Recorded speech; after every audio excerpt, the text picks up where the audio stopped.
Hello, welcome everyone to today's webinar, Live in 90 Days, Leveraging Just-in-Time Training for L&D Success, presented by Litmos. Thank you all for taking the time to join us. Please feel free to introduce yourselves in the chat and tell us where you're signing in from. We're really excited to get the conversation going. But while we wait for everyone to trickle in, I just wanted to get started by introducing you to today's panelists and just providing a few housekeeping notes. So our hosts are Litmos Chief Learning Officer, Dr. Jill Stefaniak, and the Litmos Director of Learning, John Hill. And our special guest is Brian Scheibach, the Chapter Growth Manager for Sleep in Heavenly Peace, which is a nonprofit with more than 300 chapters in 46 US states, plus additional chapters in Canada, the Bahamas, and Bermuda. Sleep in Heavenly Peace is on a mission to end childhood bedlessness, and you can read more about their story by following the Sleep in Heavenly Peace Litmos case study link in the resources section of your webinar console. We're so excited to have Brian join us today for this conversation. So now for some quick housekeeping notes. As a webinar attendee, you'll be able to interact with other attendees in the chat window to your right. And you'll also notice that below that chat window, there is a Q&A widget. And you can use that Q&A window to send us questions throughout the presentation, and myself and the rest of the Litmos team will do our best to respond to those questions in real time, but we'll also be saving some of those questions for a live Q&A portion, which will happen toward the end of the webinar. Lastly, this webinar will be recorded, so all registrants will receive a link to the recording shortly after the session concludes, and you can access the slide deck from this presentation in that resources section in your webinar console. So now, without further ado, I'd like to hand it over to our Chief Learning Officer, Dr. Jill Stefaniak. Dr. Stefaniak, take it away. Hi, everyone. And so the kind of by the title of our slide, the focus is on just-in-time learning, but also talking about what are some of those challenges we face as L&D professionals when we're trying to get content to our learners quickly and in a meaningful way and when they need it most. And so we're really excited to be able to talk to Brian to hear his firsthand experiences on how his company has done that, and to be able to talk with our attendees today to kind of brainstorm what are some of those strategies that have been helpful and what are some of those best practices we can add to our toolbox as L&D professionals. And so we'll talk a little bit about just kind of the differences in terms of what is just-in-time learning. Those terms in microlearning tend to get thrown around synonymously. So we'd like to kind of just differentiate between the two to kind of ground our talk today, and then learn more about how Brian has used just-in-time training to support his volunteer training efforts with Sleep in Heavenly Peace. Liz, if you want to, if you can jump ahead to the next slide for me. But what we like to do right now is just to kind of get an idea of our who's attending today. What's been, have you been responsible for designing just-in-time learning in your current roles? If you want to use any of the emoticons down below, we're just kind of interested to kind of see everyone's familiarity with it.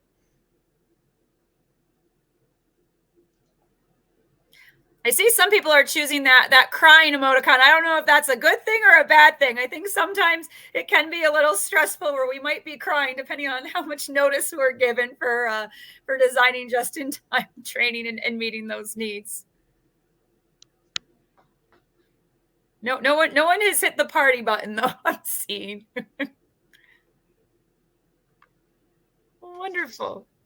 So what we're hoping today, and we encourage you to, please share and communicate with one another in the chat if any certain strategies resonate more with you. If there's certain ones you'd like to offer to the group too, we welcome it during our conversation today. And so one of the things that we'd really like to see, just as a quick poll question, is what portion of your L&D efforts are dedicated to designing just-in-time training? So if you were to look at your typical responsibilities as an L&D professional and implementing and administering training, we'd be interested to see how much of that is focused on just-in-time training.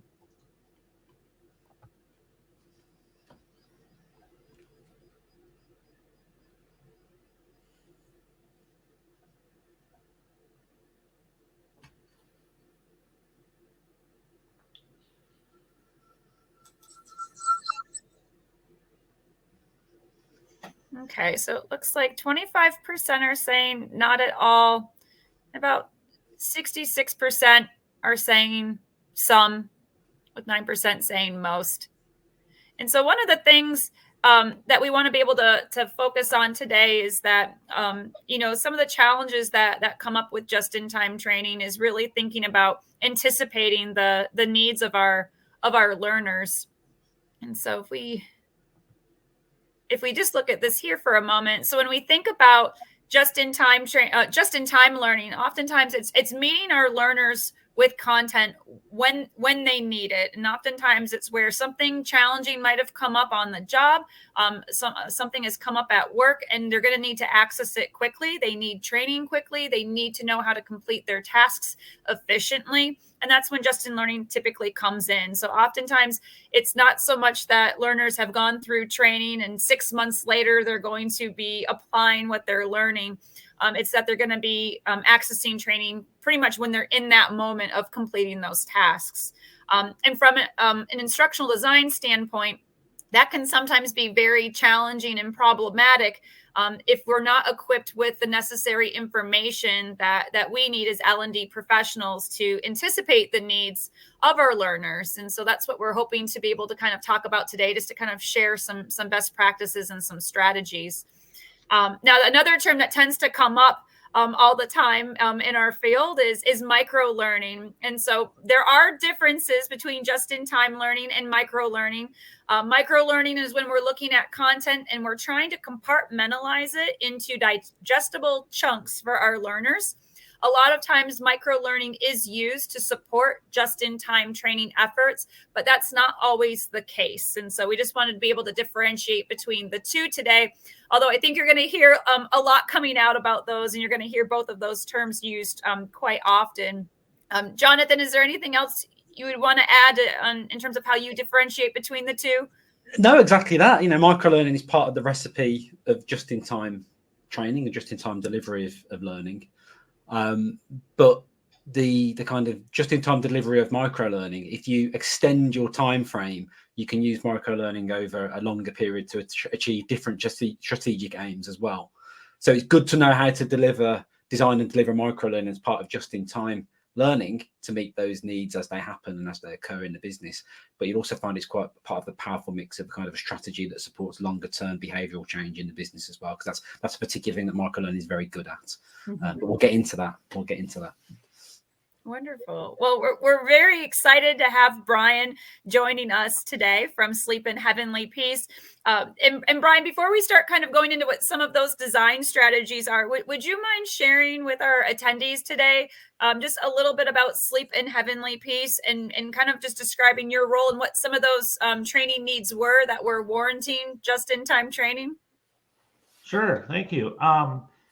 So Sleep in Heavenly Peace started probably 10 years ago, regionally out on the West Coast with a gentleman named Luke Mickelson, who did it as a service project. And he put it out on Facebook when he built a single bed in his garage with some of his youth group and put it out on Facebook, and all of a sudden found a need. The need started growing, and the organization was featured on a Facebook Live event or a Facebook Live show called Returning the Favor, and it just skyrocketed from there. So since the inception, when there were probably 8 chapters 6 years ago, there are now 340 some chapters being trained all over the country in 46 states. So we simply build and deliver beds to kids who otherwise would be sleeping.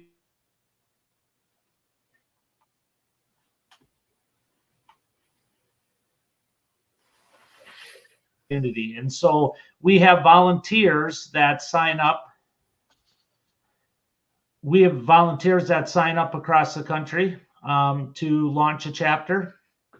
And when they sign up and they come to a face-to-face training, we see them for a weekend and we deliver a bunch of information. We call it drinking from the fire hose, because we get them for a very short amount of time.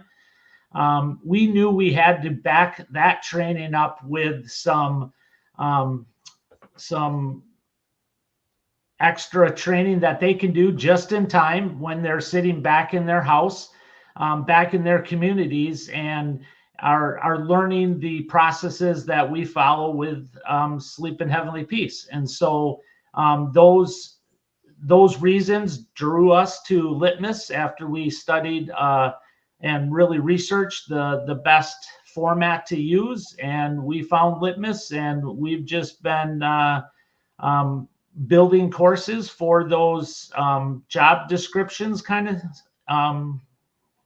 And they take the courses whenever they need that little bit of extra information to refresh their memory. So we try to make the content very short, something they can do in 20, 30 minutes. So it doesn't take a lot of time, but they can go in and get that nugget of information and accomplish the task.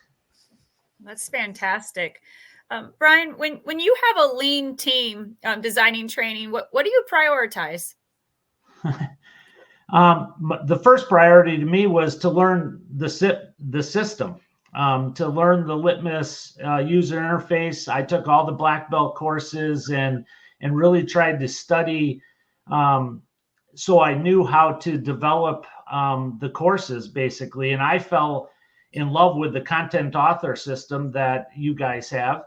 And to be able to build those files in the system and not have to build them in something like Articulate or all those other products, and which are really robust and are probably awesome products, but the components that are included with the content author system that you guys have just made it so simple to build them out, separate modules, and really got around the thinking about how can we build the course and the modules included in the courses so that they can go back and find a quick module to review, and they don't have to page through 17 random pages to find that little nugget that they need. So basically that's how I developed the courses, with that in mind, so that they're named appropriately. So it's a quick review. They can jump in and get the review that they need or the little piece they need. We created a learning path, which I love also.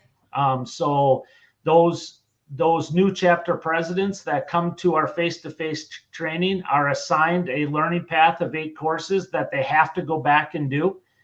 We track that. We nudge them, shall we say, to make sure that they finish.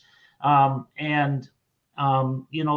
of those pieces, the content author and the learning paths, and combining them into little nuggets, and that's really worked well for us. And I think too, you mentioned the content authoring tool. I think when you're training lots of people, as you've mentioned, lots of different chapters and having to do that relatively quickly, what is nice is that you have that opportunity using that authoring tool to be able to make those necessary refinements or changes as you're going from group to group, so that you're not having to recreate a brand new training. Perhaps it's just making some minor adjustments as you're learning more about your trainees and their needs, or perhaps their local chapters. And I also like you've mentioned developing those learning paths. We talk a lot in the field about learning paths and personalized learning, but one of the things that's also really nice about these, and I think the way Sleep in Heavenly Peace has used them, is to improve efficiency of getting information out there. And so when you have learners that you're only going to have perhaps a short amount of time to be able to spend with them, having that learning path in place where you're clearly articulating what the expectations are for them, what training do they need to go through, what types of modules, what's the order and the sequence, that can really help them out too with understanding what are those expectations, just in time. That's exactly why we did it that way. And the other thing we did is we really had a lot of discussion about, should we assign to job roles certain, tasks, basically. Like if within our system we have delivery managers and application so should we just assign those courses or put them into the library and allow people to review other segments of roles, and we chose to put everything into the library basically. And if somebody wants to learn another task just by going through it, what harm is that there's cross training going on without almost us knowing it? So that was the library system and the learning paths for specific roles, but then to have access to the other content. That's really, really cool. And just giving people that wider context, I think, is really important. Just go back to the comments you made about how you begin this process as a content, in charge of our content here at Litmos. Just to hear you being very purposeful about what goes into the content, how it's titled, how it's curated, as well as created, is really, really key. And the idea that, it does what it says on the tin. You can tell from the title what this is. If you need to revisit it quickly, you can find it quickly. And that is all kind of supporting that just-in-time ethos that we're talking about today. So that's really, really nice to hear. And the idea that, you can build this content in the system and change it quickly as you may need to do, and distribute it quickly, that also supports just-in-time as well. So it's all good to hear. One of my questions for both of you, for both John and Brian, what are some of the questions you ask yourselves when you're building L&D and with that just-in-time focus at hand? Well, I'd start on one other thing. We have a very small team. I build all the courses. Now, I'm not the content owner of a lot of this, so what I mean by that is, clearly we have other departments, our finance department, whose their role is obviously to make sure we're tracking receipts and donations and all that other stuff. I don't know all the ins and outs of what they want. So we do hold a meeting before we build a course to where we try to gather all that. And I like to think about building it backwards. What are the ultimate learning targets that they want to make sure are driven home soundly with their content? And so they have to come to the meeting prepared to talk about what is it, the 4 to 5 things. And I don't ask for 10 things. I want 4 things, 5 things, probably in a single course that makes it, those are the most important things they're learned. And then we build it backwards. Okay, so now what content do I need to gather from you to build out those learning targets? And then, we try to build them with graphical things, and we try to make it interesting. We're all about that whole brevity thing. So we're not trying to make these long drawn out reading 6 pages of whatever. So we have videos, we record videos, we screenshots, fun graphics.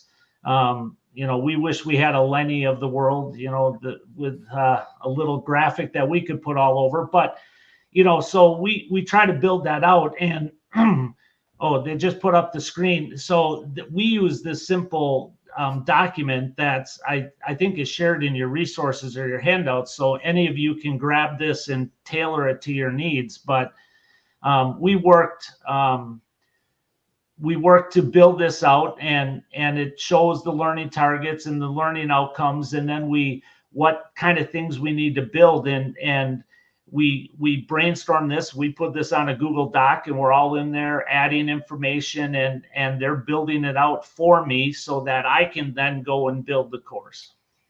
Mm-hmm. Wow, you scooped up so much sort of instructional design and good practice in that response there, Brian. I was really struck by starting with the end in mind. So anyone who's familiar with action mapping and Kathy Moore's work that will resonate with them. And I agree wholeheartedly with your approach and the way you kind of tackled that. Knowing your audience and knowing what they need and when they need it is really integral to this. And just hearing you talk about, concentrating on brevity, what's essential, what do they need from the experience, but also making some concessions to the fact that you need to make this as pleasurable, as an enjoyable experience as possible, putting some thoughts in how it's presented, at the same time as being really quite disciplined by the sounds of it about the time commitment for this and the method of delivery.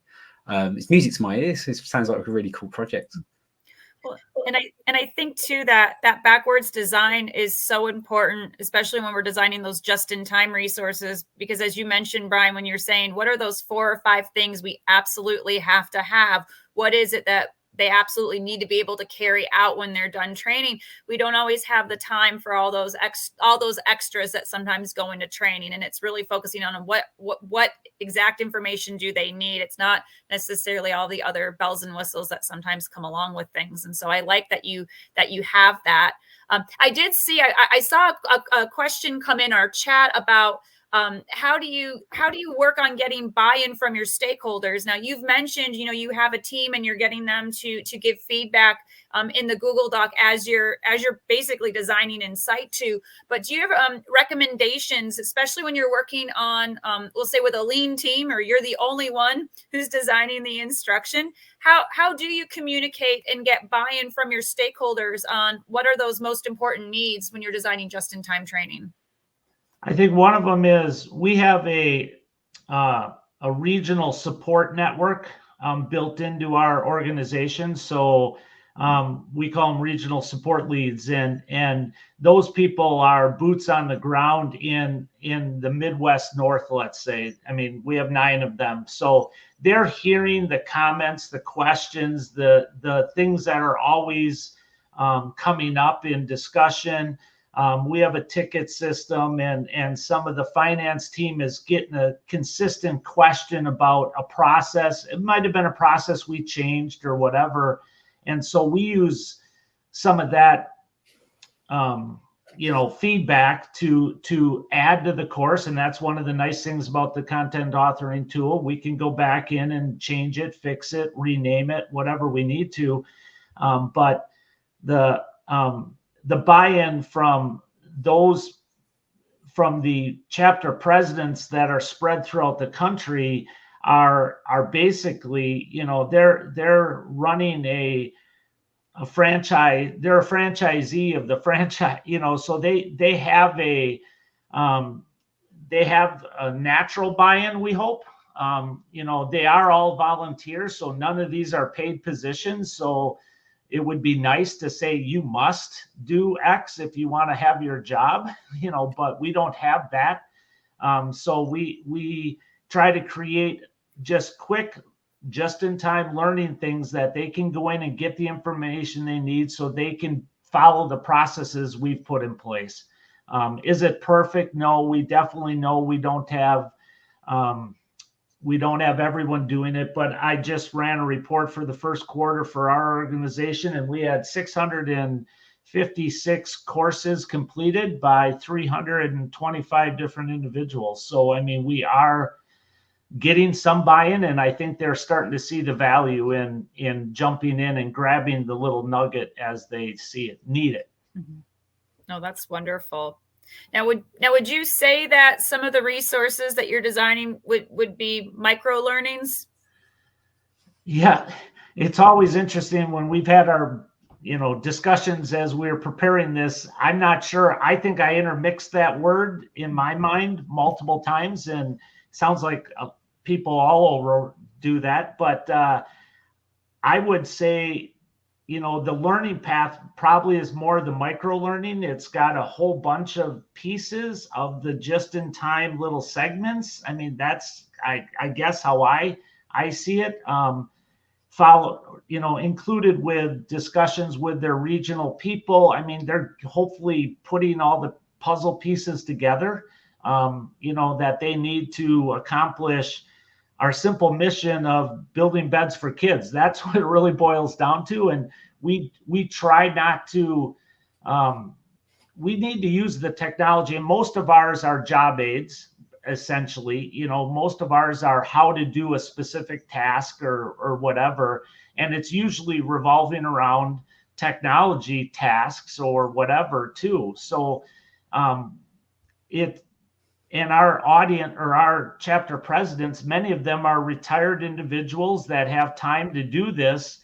And unfortunately, that also means they're not sometimes as robust with a computer. And so we had to make it very simple. And that's one of the other things I think, it freaked them out to have a new, we call it SHP University. And they're like, oh, how do I get it? How do I access it? But once they're in there and they see the information in the library, it's very easy.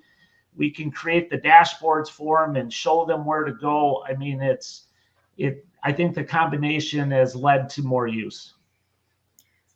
No, I think that's fantastic, because just as you're talking and trying to make it as intuitive as possible for your volunteers, when we think about designing instruction, we always want to make sure we can minimize. I always say we want to minimize cognitive overload.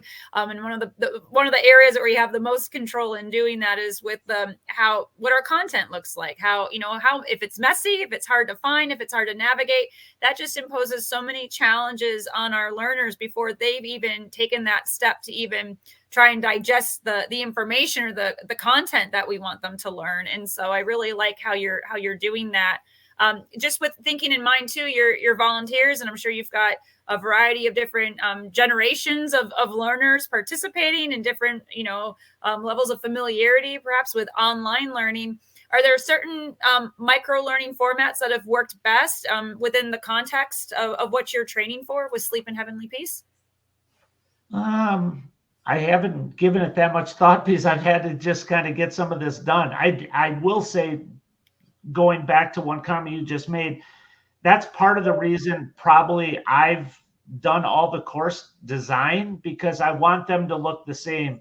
I want them to feel the same. So you don't jump into a course and you've got to kind of relearn how that person is putting the information on the screen. So our graphics are the same. They're different colorations for the different topics so that people know this is a learning path over here. So we tried to keep it kind of consistent so they're not having to relearn the interface every time they jump in or figure out how this designer designed it. So that's part of the reason we do the onboarding process, early on, to say this is the way it's going to be. Now the content owners know the system and they see how it's presented, and they get me much cleaner information early on. So it's not as much work on my part, but all the screenshots look the same. All this looks the same. So, and that's one nice thing about the content authoring tool, change the backgrounds for the different things, and visually they know where they are in the system early on. And so I think that has led to more usage too. There's so much to be said for that, and to giving a kind of visual language, a kind of spatial geography to these electronic resources. A bit like a Mario map. You kind of need to know where you are in the world of this particular course or these particular set of courses. So the consideration you're given there to keeping things simple and cohesive and consistent across all of your courses, but also signposting with the different coloration and different color schemes, which sections of the learning path or which parts of the process or which subtopics you're dealing with, is really, really clever. And I admire you for arriving at that through a very pragmatic thought process. A lot of e-learning companies and developers, don't necessarily think about that. They maybe get a bit carried away with more fancier interactions, perhaps. And that's one of all the tools. I call them widgets, you call them components. So all the different tools that are allowed to be used within content authoring, I think I've tried them all, just to see how they work and how the user interacts with it. The first couple courses we built out where we were having hotspots all over, and you had to click every hotspot before you could go to the next module and all that. People were getting stuck and getting frustrated. And, I learned very early on, okay, that while I want them to make sure they click all the parts of the screen, it's not intuitive as so much. And so I had to back up and again, using content authoring, I went in, took those things out, made them optional, and re-uploaded the course, and the next user never even knew it existed. So, I mean, it's It's been a learning process, but I think I've tried them all in one form or fashion, and to see how they work for our users. Sounds good. It's just such a great example of leveraging message design to just increase that efficiency of training and again, just anticipating the needs of your learners, and so that they're triggered. They see certain colors or they see certain images, and they know what to expect moving forward. Just kind of in general for both of you, John and Brian, what do you see are being some of those benefits to micro learnings as L&D professionals, as we're thinking about the different types of training resources we want to provide our learning audiences? Where do you see the utility coming in when we're starting to consider micro learning experiences? I think there's a lot of utility. I think the obvious low-hanging fruit is that you can put a short task-focused piece in front of somebody when they need it for just-in-time training. But the cumulative effect of micro-learning can really lead to kind of quite profound cultural and behavioural change in your organisation as well. And it's been shown to really support that. So an example that Carl Kapp talks about in his book Microlearning is about diabetics receiving text messages to remind them to take their insulin, and other clinical applications like that, where you have these little positive nudges that just help people along and kind of get them thinking and reframing and thinking about things differently, and ultimately changing behaviours. So it's, microlearning is great for those kind of like recall, comprehension, change over time in terms of behaviour. And that's something I would encourage a lot of organisations to look at. That as alongside this just-in-time delivery, you're also actually giving positive nudges to your cohort, to your staff, about the behaviours you expect in that role. And if this is kind of a regular diet of microlearning, then you kind of enhance and embed those behaviours as well. So that's really, really cool sort of side benefit of the just-in-time delivery. And we need to recognise that it's this kind of deliberate practice and repetition and building skills through repetition. Like piano drills. There'll come a point where somebody doesn't need to go back to the resource because they've looked at it enough times and also practiced it enough times, and it's part of a kind of a culture I think you should encourage in organisations. You don't always need to know the answer, but here's where the answers are, and putting that information in a way that people can get those answers quickly. Mm-hmm. So those short bursts of content do suit modern learners as well, who are used to having to, my washing machine stopped working, I'm quickly going to look at a YouTube video. There's a tendency for people to look for short, sharp answers in digital formats, and if you can leverage that through microlearning as part of a just-in-time delivery, that the benefits are kind of magnify, and they build over time.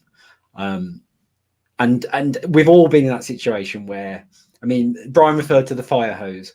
You've got a big exam, so you do this kind of cramming, what they call massing in kind of educational terms, where you spend 2 days cramming for an exam. You might do well in the exam on the Monday, so you spend Saturday and Sunday cramming all this information in. You did a test on Monday, great.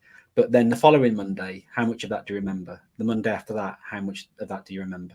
So using microlearning for like spaced retrieval practice and just reinforcing messages through the lifespan of your team's career is really, really cool. And those just-in-time moments help to reinforce that too. So yeah, loads of really good stuff, loads of really good science, but it all boils down to, Ebbinghaus, German psychologist back in 1880 odd, saying essentially that memories decay over time and that just reintroducing content diminishes forgetting. And although there were some weaknesses in that original study, that principle holds true, and subsequent studies have kind of borne that out. So it's a really powerful mix of just-in-time delivery that gets you problem solved there and then, but this behavioural change and what becomes sort of second nature after so much exposure to it. That's where the good stuff happens. I don't have anything. That was well said. I don't have anything to add. We'll all say ditto, right? Now, Brian, you've in several of your responses today, and some of the things that you've shared with us, you've talked a lot about how your volunteers have really been at the focal point of everything that you're doing, as you're working to serve, their learning needs through just-in-time training. Just reflecting on your experiences and what's worked well, and perhaps some of the challenges you may have occurred, throughout this. What recommendations would you offer L&D professionals on ways that they can, support their learning audience through just-in-time training? What recommendations would you have for them? I think, we are training volunteers, very passionate volunteers. So they definitely have a heart of gold that they've stepped up to wanting to do something that's not easy. Some just want to build some beds in their garage and deliver them to kids, but there's all these other pieces. But we're probably lucky because the passion is there, and they know that they have to get some of this information, so they go and find it. Like I said before, we've tried different avenues. I've used the many different facets of the content authoring tool to see what worked, and then had to reverse course, so to speak, and try something else. And I think I don't have a great answer for a crystal ball, but I think it's knowing your audience, it's knowing what you're trying to deliver in such a way that they can get the information they need when they need it, hopefully in an engaging way so that it's used. I'm not answering your question because I'm not sure I have a perfect answer. No, I think you are. I think you are. Jonathan, anything you would think about just with some of the stuff you've done with micro learnings and just-in-time training? If you had to make 3 recommendations to L&D professionals, no matter what you do, consider. Yeah, I think you need to be purposeful about it. There's a temptation with micro learning formats. The technology is such now that it's even very easy to turn around a video. For instance, time was 5, 6, 7 years ago. Video production was a bit more involved. Now you can make a video very quickly. So yeah, you can make a desk aid. I'm a big fan of PDFs. I love interactive stuff, but a PDF will work as well. So don't go for the shiny thing. But because you can develop these resources quickly, the tendency might be to kind of deploy them quickly without much thought behind it. So I'd recommend you have a bit of a strategy about where do you want this to go, and be purposeful about how you develop and deploy micro learning materials and just in time learning. Because just in time, inherent in the question is, well, what's the time frame? Are we talking about 30 days? We're talking about 60 days? What do you want to achieve? What's the regular routine of your audience? So what's just in time look like for your audience? Do they have access, frankly, to a device that they can access this content on in that moment of need? So all of this kind of great user research and user testing, and just being very cognizant of the environment your audience is operating in, and what just in time actually looks like, and what it means to them in terms of what it is they need to gain from that interaction to meet that learning need. And just keep listening to the business as well, because those just-in-time needs, once you've started to meet those just-in-time needs, you shouldn't relax, because there'll be other things that emerge. There's always going to be training needs in your business, and the thing with micro learning is, because it's small and short and concise, it also means it's quite numerous as well. So the other thing I'd recommend is that it's a great way to address that just in time. It's a great way to be able to update individual courses quickly and easily, because you're dealing with smaller components rather than larger courses. But it also comes with that inherently, there's a maintenance and change burden to this as well. So if something changes in your business, then obviously your material needs to change as well. So just having a strategy, like a 30, 60, 90-day strategy, and reviewing that, I think, at intervals, to make sure that what you're doing is landing the way you need to tweak. All the stuff Brian's been doing kind of quite naturally, I think. He's been very pragmatic about this. If anyone is in any need of any further kind of advice on that, I can recommend this book, which is Learning Experience Design by Kara North. She goes into, gives you an overview of kind of getting that kind of strategy together and some suggestions on a 30, 60, 90-day plan. It goes a little bit beyond just in time and micro learning, but you can see where that will fit into that. And yeah, just talking to stakeholders, knowing what the business needs, and being very purposeful about how you deploy what can sometimes be very, very easy to develop resources. You don't want to kind of send these out scattershot like a t-shirt gun, like a t-shirt cannon, just firing it out. You need to be very kind of purposeful about how you use it. So that would be my advice. I have one thing to add that made me think of something maybe as important. We've had a lot of discussion on our team, the training department, of what should be a course versus what should be a resource too, because I think we've seen some success in our SHP University with Litmos, but then now we're getting other departments to say, hey, build this course on this topic. And it's really I call it a one-page help document. It doesn't need to be a course. It needs to be a resource that our users can get their hands on versus developing a course. Because to Jonathan, I don't want 72 tiny little course that will start to feel overwhelming in its own right.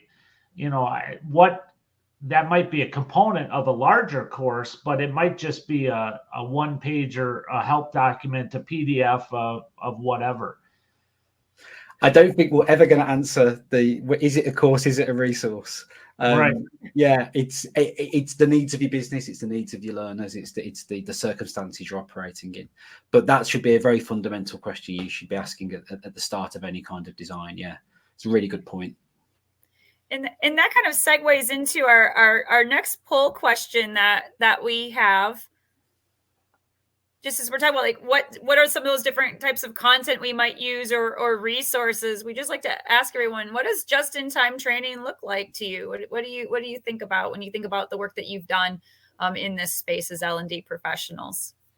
I like the idea of in-person demonstration occurring exactly when it's needed. Just literally parachuting into the warehouse or your office to show you how to do something. Absolutely.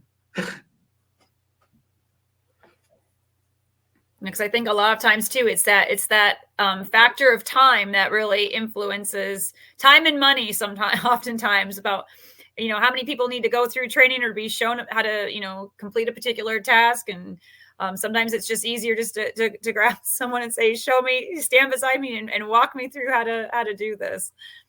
And so it just looks like as we're just going through here, we've got 10% saying in-person demonstrations, we've got 13% videos, 20% micro learning courses, 17% job aids, 3% simulations. We've got reference guides as 30%, social media.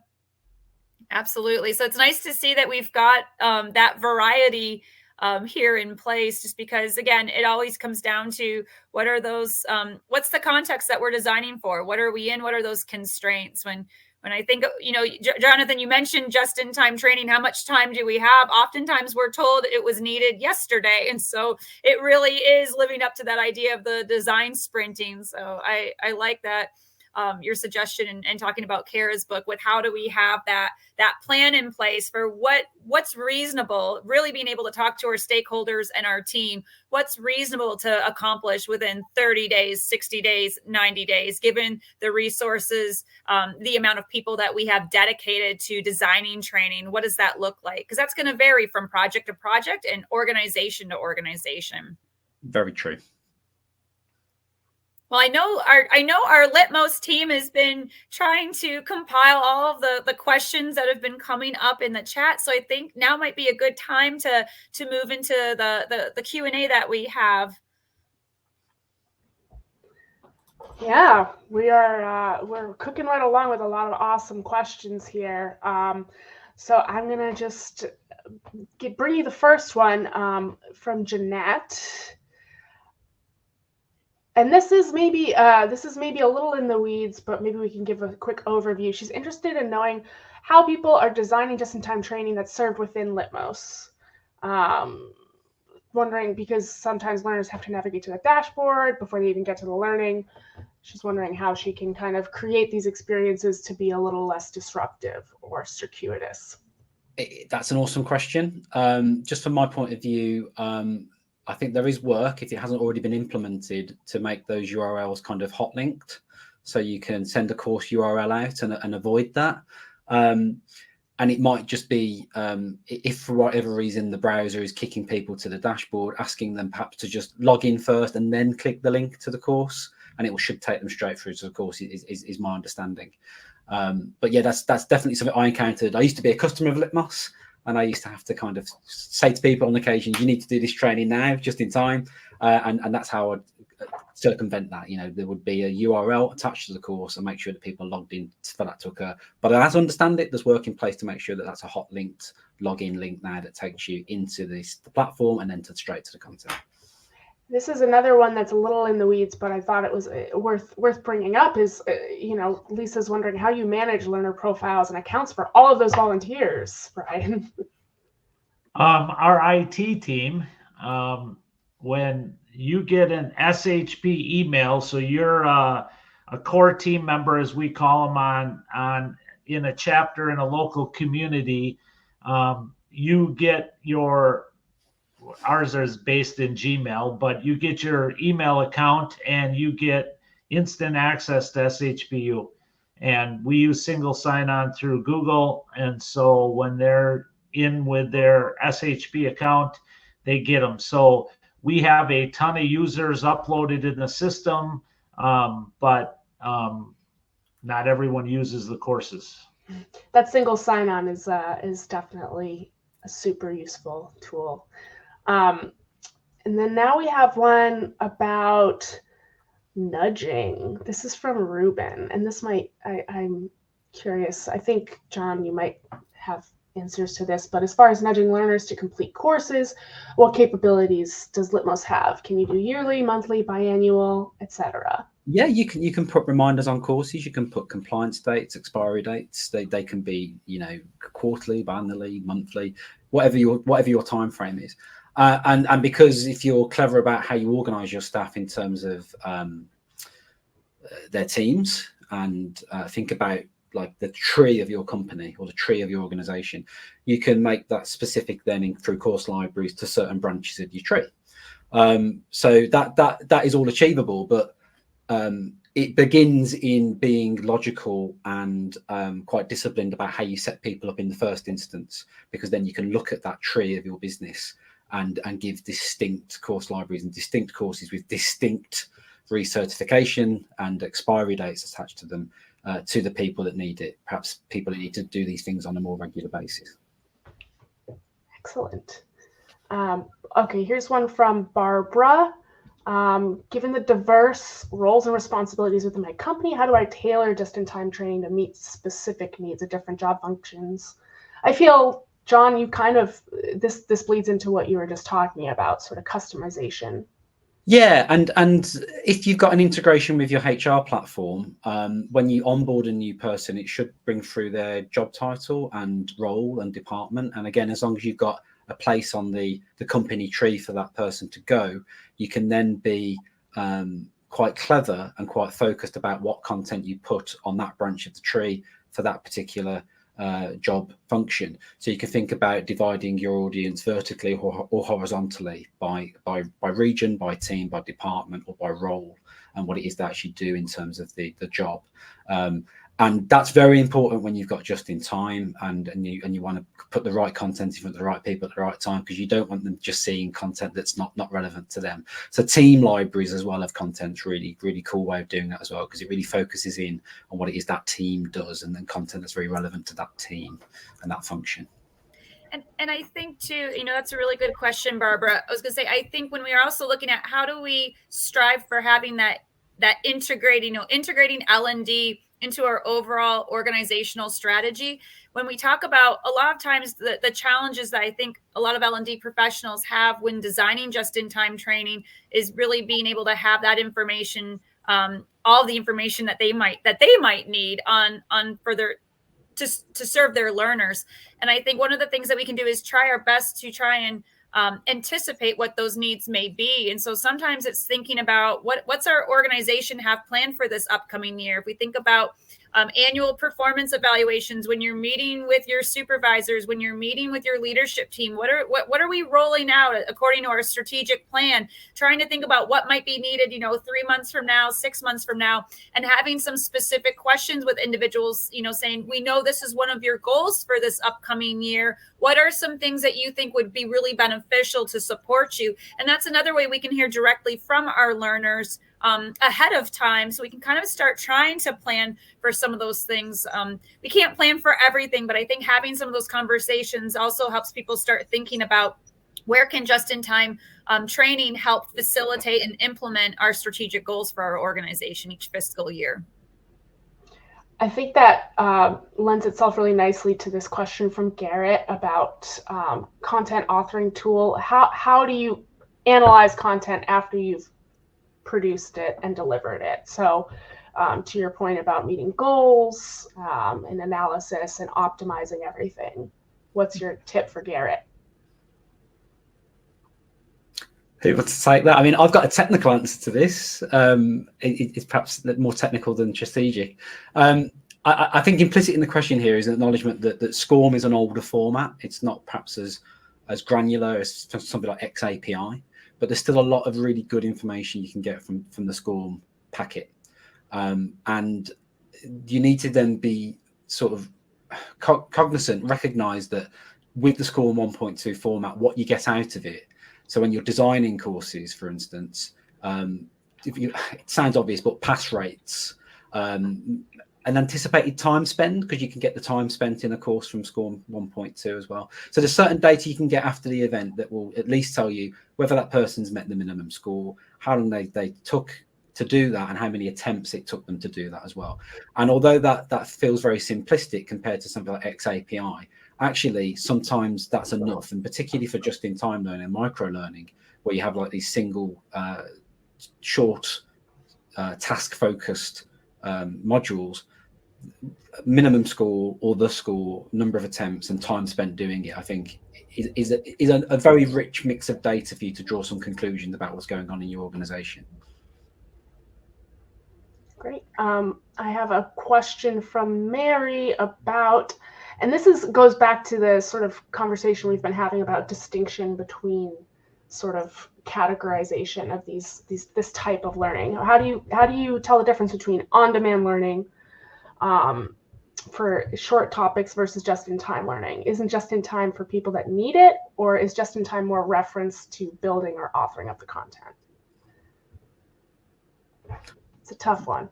Yeah. So my reading of this would be that just in time implies that there's some intelligence in your business that is recognizing that something needs to be delivered to somebody at that moment.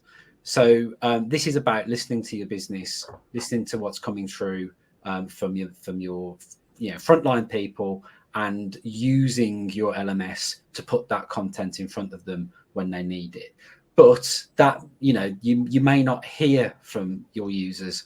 So on demand for me then is about, as Brian's hinted at, organizing your content in such a way that in lieu of some intelligence sat at a desk going, I need to send this content to Liz now because she's struggling with this topic, that they themselves, in a very self-directed way, can very quickly find that and pull it down. So it's the difference between push and pull for me.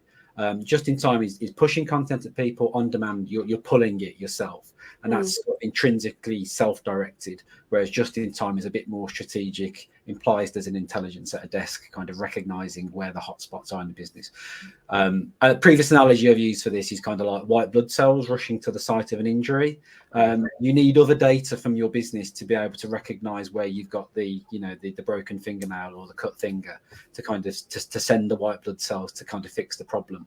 That won't be contained, unfortunately, within the span of your LMS. So this points to Jill's point about listening to the business and where do you plug into it and what other information have you got to build this picture. And I think too, when I think about on demand and just in time, I think there tends to be more of a sense of urgency with just in time training and that delivery. Sometimes on demand is just learners wanting to, they have a growing interest in a particular topic they just want more information about. And other times it's that you have that there is urgency attached to that demand, where they're now perhaps being asked to complete something that they weren't anticipating, or something that they're not as familiar with. It's not that routine task. But I definitely, we see it all the time being used interchangeably, but I think it's looking at, I like that analogy of the push and pull, because it's driving what's needed in that particular moment, or what's desired in that particular moment. And that's why it's really important, to Brian's point earlier, that although there's content for roles, there's content for that function, there's content for that department, giving people access to the wider span of content across your organization to see where they fit in, and perhaps on demand, when they have a spare moment, seeing how person A does this in the next department, and having an interest in, and in how that, and that helps kind of progression in the business as well, succession planning. Just giving people a kind of view of where they fit in the business by that, an awareness of other areas and how they operate, by not siloing that material, or balancing the necessary need for siloing just-in-time delivery and allowing a wider access to on-demand is tricky. It's all down to really good curation. Yeah, curation is important. And I think there was a question that just came up in the chat from Dee that's sort of relevant to using Litmos for just-in-time learning. And I think we did discuss sort of space retrieval and things like that. Can you go further into detail about how you can use the Litmos LMS to push just-in-time resources? Well, you do have the boosts that you can put in on courses as well. So if someone's done a course, after a certain amount of time, you get some boost questions put in front of people. That's really cool. Integral to this whole experience, whole discussion, is the idea that if the material doesn't exist, you can build it quickly in the platform with the content authoring tool. So just in time means sometimes not necessarily getting the content to someone in that moment of need, building the content quickly as well. So that kind of reinforcement exercise that follows it via the boost system as well is really cool as well. So it's a very mixed picture. It's a very robust platform from a kind of admin point of view. You can get to grips very quickly with who is where in your business and where you need to push content out. All that's like very easy to do, but it all begins with getting that content in a form that answers the need and then pushing that to the right people. Great. I think we have time for one more question, so let me find one that we can wrap up with here. Ruben had a question for you, Brian, and we discussed this, but just to go over it, did you build out your Sleep in Heavenly Peace courses through templates or pre-existing training? Can you go through just how you curated or created your training? We built them from scratch. Using the content authoring tool, like I said, trying a bunch of the different components that are available. When I started to get into a flow with how I liked it, how I heard it was being presented to the end user better, I created my own templates, and then I can copy over so it goes to the same coloration for certain topics, whatever. And so I then formed my own page templates or whatever, quiz templates, and started to use those over and over.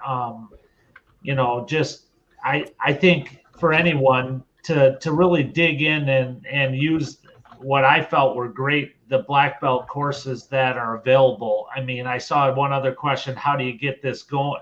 I mean, you got to go make a mess. And we made a practice course, and we were testing this and whatever. And when I went back in and redid the black belt courses, I was trying to see how Litmos was designing those like, oh, that's one of those components or whatever. And so then I'm like, I like how that looks. Let me go try it over here. So it was quite a bit of, getting my feet wet and learning the system. But again, I loved that I just had to say publish, and it was we could practice on it. We could do whatever. I didn't have to pull it from another thing, upload the SCORM, do all that other stuff. And that saved a ton of time. I love that. And I love make a mess. I think that's a great note to end on. It's all right to make a mess. You're figured out. Thanks so much for joining us, Brian. And thank you, Dr. Stefaniak and John, for joining us as well. We hope everyone enjoyed the session and that we were able to answer some of your questions about leveraging just-in-time learning. Just a quick reminder, this presentation was recorded, so it'll be made available to you via email. And you can grab the slide deck from the resources section. So thank you again so much for joining us. Thanks to our panelists. We hope you have a great rest of your day. Thank you.